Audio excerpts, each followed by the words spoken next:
জোর করে তোমাকে কাছে টেনে এসো এসো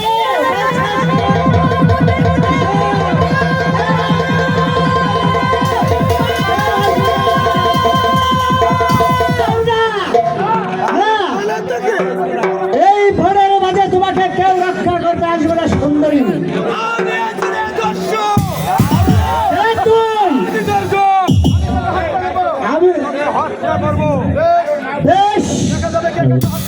দেখা যাবে কাকে হত্যা করে। আমিও প্রস্তুত।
আমি ভুবনপুর রাজ্যের উজিরের কন্যা। মাতৃলালয় থেকে ফেরার পথে পথে এই শয়তানের দল আমাদের আক্রমণ করে।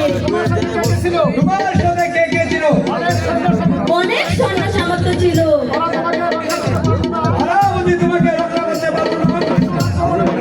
দস্যুর আক্রমণের মুখে ওরা তো টিকতে পারেনি।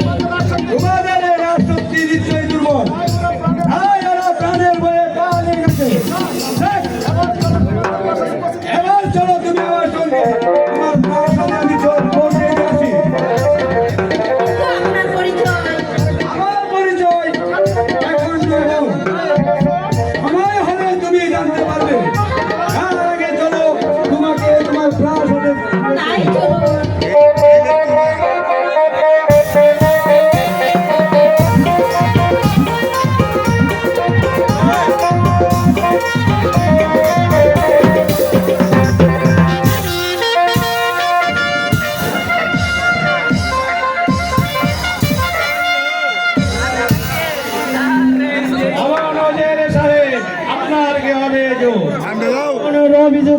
মহারাজ,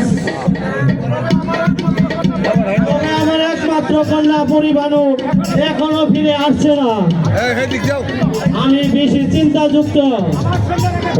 আমার সৈন্যরা কি ফিরে এসেছে, তারা সঙ্গে পরিবানুকে নিয়ে আসবে।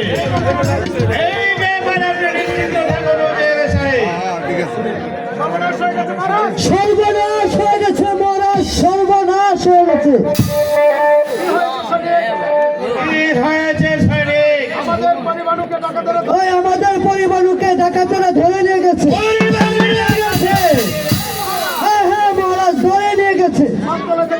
ওই মাতৃলয় থেকে ফেরার পথে হঠাৎ 6 দিন পর্যন্ত দলেরা আমাদের আক্রমণ করে পরিবারকে ধরে নিয়ে গেছে মহারাজ।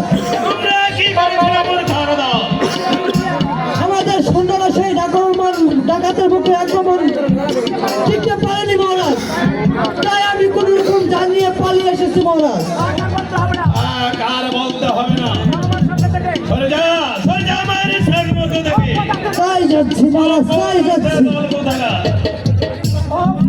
ও খুদা, তুমি এই কি করলে খুদা? আমার একমাত্র কলিজার টুকরা ভুল বানো তাকে যে আমার বুক থেকে কাড়িয়ে নিলে খুদা। ওজির সাহেব, বলুন মহারাজ, এখন আমি কি করব? কেমন করে আমার